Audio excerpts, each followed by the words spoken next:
Baik, Assalamualaikum warahmatullahi wabarakatuh. Perkenalkan, nama saya Pinky Saputra. Saya dari jurusan Tadris Matematika semester 3, Lokal A. Pada kesempatan kali ini saya akan membuat video untuk memenuhi tugas pada mata kuliah, tugas ujian akhir semester atau UAS pada mata kuliah Fikih Ibadah. Yang mana pada video kali ini saya akan ada 5 buah pertanyaan yang nantinya akan ada 4 buah pertanyaan yang nantinya akan saya bahas. Baik, langsung saja kita ke videonya. Baik, langsung saja kita masuk ke pertanyaan yang pertama. Pertanyaan yang pertama itu ialah bagaimanakah tahapan atau tata cara di dalam sholat qashar dan juga sholat jamak. Jadi, sholat jamak dan qashar itu merupakan perpaduan antara sholat yang dijamak dan juga dikosarkan. Jadi, bagi seorang musafir atau seseorang yang tengah berada di perjalanan yang jauh, di dalam ajaran Islam itu memberikan suatu bentuk rukhsah. Rukhsah itu sesuatu keringanan di dalam menjalankan ibadah, gitu. Sholat jamak berarti menggabungkan kedua sholat dengan jumlah rakaat yang sama dengan biasanya Anda lakukan. Penggabungan kedua sholat itu tidak diselingi dengan zikir maupun sholat lain. Jadi ketika selesai yang pertama, langsung berdiri melanjutkan sholat yang kedua, gitu.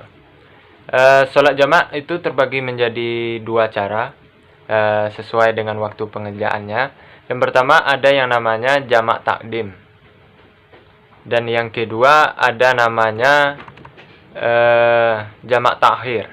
Jadi jamak takdim itu jamak sholat yang dilakukan di awal, gitu, dan jamak takhir itu dilakukan di akhir. Jadi sesuai dengan namanya, di akhir akhir sholat, gitu.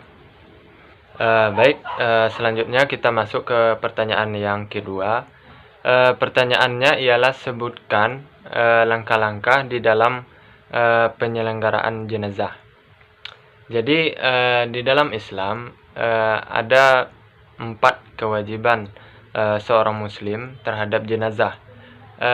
Yang pertama itu ialah memandikan jenazah, yang kedua itu mengkafani, yang ketiga itu adalah menyolati, dan yang terakhir adalah menguburkan jenazah.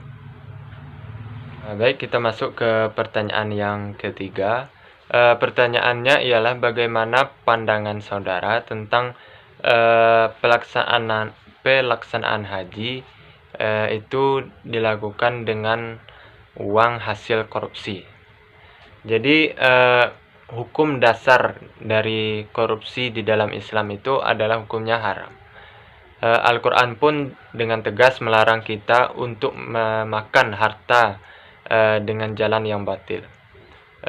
Quran surah Al-Baqarah ayat ke-188 yang artinya, dan janganlah sebagian kamu memakan harta sebagian yang lain di antara kamu dengan jalan yang batil, dan janganlah kamu membawa urusan harta itu kepada hakim supaya kamu dapat memakan sebagian dari harta benda orang lain itu dengan jalan berbuat dosa padahal kamu mengetahuinya.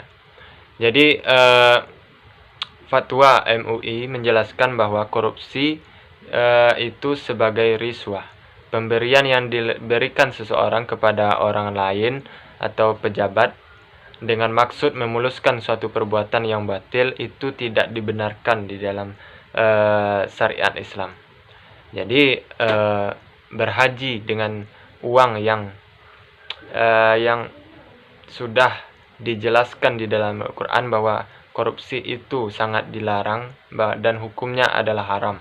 Jadi uang dari hasil korupsi itu tidak boleh digunakan untuk berhaji.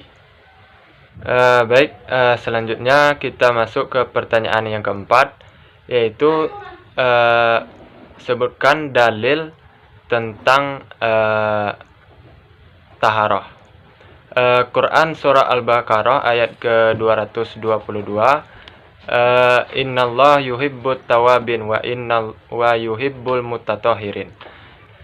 Sesungguhnya Allah menyukai orang-orang yang bertaubat dan orang-orang yang mensucikan diri.